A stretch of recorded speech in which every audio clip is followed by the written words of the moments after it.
7ஆம் வகுப்பு 3ஆம் பருவம் அன்றாட வாழ்வில் விலங்குகள். விலங்குகளிலிருந்து பெறப்படும் உணவுப் பொருட்கள் பால், முட்டை, இறைச்சி. நம் அன்றாட வாழ்வில் பயன்படும் பாலின பயன்கள். புரதம் மற்றும் கால்சியம் மிக்க ஊட்டச்சத்துக்கள் உணவாக இருப்பதால் பன்னீர், பாலாடை கட்டி, பாலேடு, வெண்ணெய், நெய், தயிர் போன்றவை பாலில் இருந்து பெறப்படுகிறது. கோழி, வாத்து, வான்கோழி மற்றும் நெருப்புக்கோழி போன்றவை அவற்றின் இளம் உயிர்கள் உருவாவதற்கு முட்டையிட்டு அடைக்காக்கின்றன. நம் அன்றாட வாழ்வில் பயன்படுத்தப்படும் முட்டையின் பயன்கள் இது புரதம் நிறைந்த ஊட்டச்சத்து உடையதாகும். 6 கிராம் எடையுள்ள முட்டை உயர்தர புரதத்தை கொண்டுள்ளது. காலையில் புரதமிக்க உணவு உடல் மற்றும் மூளை வளர்ச்சிக்கு உதவுகிறது. வீட்டில் வளர்க்கப்படும் பறவைகளான கோழி, வாத்து, வான்கோழி போன்றவை அவற்றின் இறைச்சிக்காகவும் முட்டைக்காகவும் வளர்ப்பது பண்ணை அமைத்தல் எனப்படும். கோழிகளை நம்ம 2 வகைகளாக பிரிக்கலாம். ஒன்று முட்டையிடுபவை, இன்னொன்று பிராய்லர், அதாவது இறைச்சிக்காக வளர்க்கப்படுபவை. கோழி இனங்கள் 3 இனங்கள் இருக்குது. இந்திய இனங்கள், ஆசிய இனங்கள், அயல்நாட்டு இனங்கள். இந்திய இனங்கள் பார்த்தோம்னா சிட்டாகாங், அசில், கரக்நாத் மற்றும் பஸ்ரா. ஆசிய இனங்கள் பார்த்தோன்னா பிரம்மா மற்றும் லாங்ஜான். பிரம்மா படைச்சது ரொம்ப ஜானாக இருக்குது ஆசிய இனங்கள். அயல்நாட்டு இனங்கள் பார்த்தோம்னா பிளைமவுத் ராக், கெக்கான், ரோட் ஐலாட், பிளாக் மினார்கா.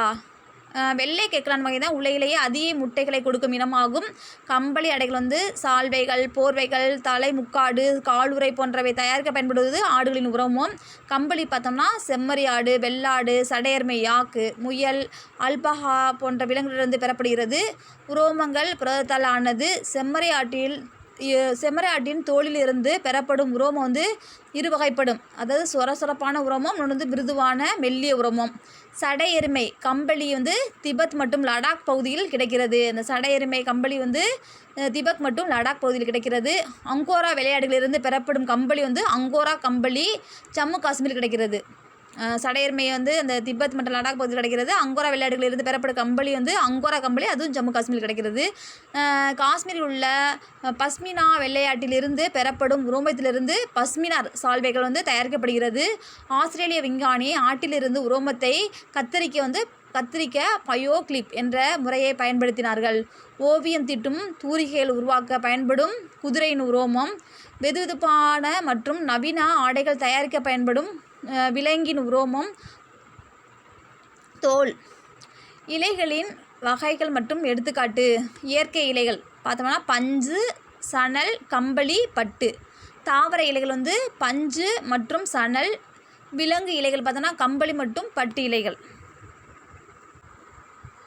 பட்டுப்புழுவின் கூட்டிலிருந்து எடுக்கப்படும் இலையே பட்டு இலையாகும். கம்பளி என்ற இலை கேப்ரினா என்ற குடும்பத்தை சார்ந்த விலங்குகளின் மென்முடி கற்றையிலிருந்து பெறப்படுகிறது. கம்பளி என்ற இலை கேப்ரினா என்ற குடும்பத்தை சார்ந்த விலங்குகளின் மென்முடி கற்றையிலிருந்து பெறப்படுகிறது.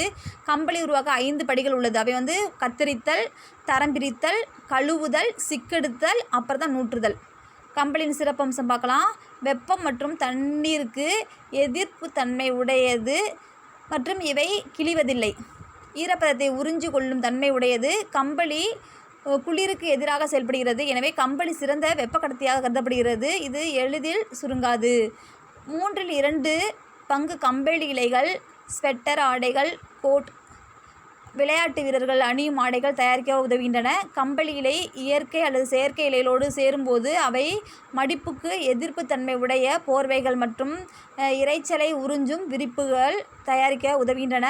பட்டு என்பது பட்டுப்பூச்சியின் கூட்டில் சுரக்கும் இலையாகும்.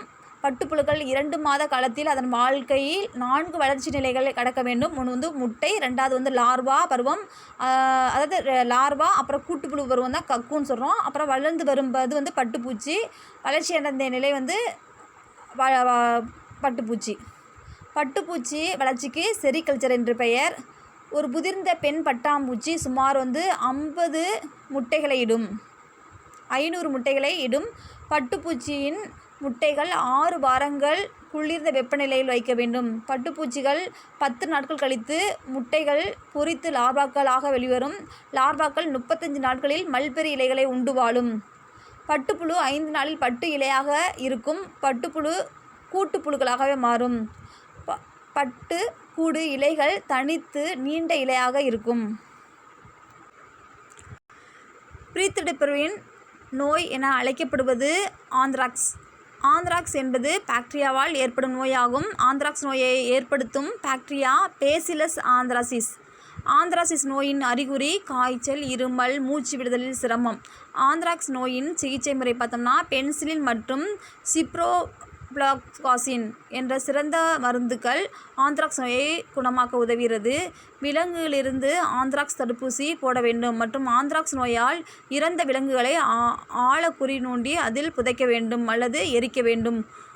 கூட்டுப்புழுக்களை அழிக்காமல் அவற்றிலிருந்து பட்டு நூலை எடுக்கலாம் என்பதை கண்டறிந்தவர் சுசுமா ராசப்பா 1992.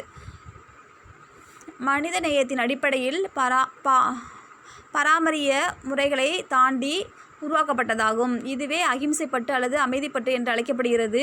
விலங்குகள் பாதுகாப்பு சட்டம் இயற்றப்பட்ட ஆண்டு 1960. சட்டம் வீட்டின் நாய் வளர்ப்பவர்கள், விலங்குகளை சந்தையில் விற்பனை செய்பவர்கள், செல்ல பிராணிகள் மற்றும் மீன்கள் வளர்ப்பவர்களுக்கு உருவாக்கப்பட்டது.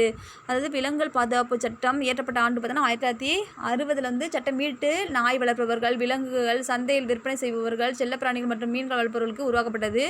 வனவிலங்கு பாதுகாப்பு சட்டம் 1972. மேலும் அறிந்து கொள்ள பார்ப்போம். வேலைக்கார தேனீகளின் வேலை என்னவென்றால் மலர்களில் உள்ள தேனை சேகரிக்கும், மேலும் அவை இளந்தேனீகளை வளர்க்கும். தேன்கூடு சேதமடைந்தால் அதை சரி செய்யும், தேன்கூட்டை பாதுகாக்கும். தேனீக்கள் மலரிலிருந்து நெக்டார் என்ற இனிப்புச் சாற்றை சேகரித்து அதை தேனாக மாற்றி அதை தேன்கூட்டில் உள்ள தேன் அறைகளில் சேமிக்கின்றன. தேன் சிறந்த மருத்துவ குணம் மிக்கது. அதில் அதிக ஊட்டச்சத்து நிறைந்த உணவாகும். நோய்களை பரப்பும் உயிர்கள் சால்மோனஸ் லேசிஸ் வயிற்றுப்போக்கு, இது பாக்டீரியாவால் உருவாகிறது. ராணி கெட்ட நோய் அப்படின்னா அம்மை நோய், அது வைரஸால் உருவாகிறது. அஸ்பெரிசில்லஸ் நோய் பலவீனம், நலிந்து போதல், அது பூஞ்சையினால் உருவாகிறது.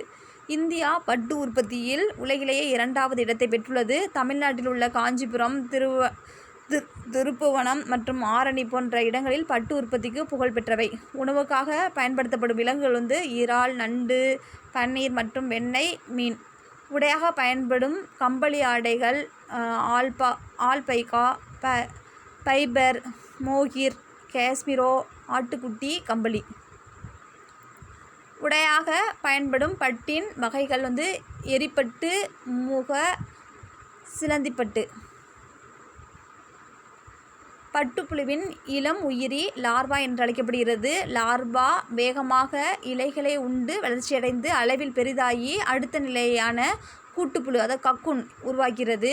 அகிம்சைப்பட்டு என்பது வன்முறை அல்லாதது ஆகும். இது பட்டுப்புழுக்களை அழிக்கப்படாத செயல்பாட்டினால் துணி தயாரிக்கப்படுகிறது. விலங்குகளின் இனப்பெருக்கத்தை ஆய்வு செய்தல் மற்றும் பராமரிப்பு பற்றி படிக்கும் பிரிவிற்கு விலங்கு அமைப்பு என்று பெயர்.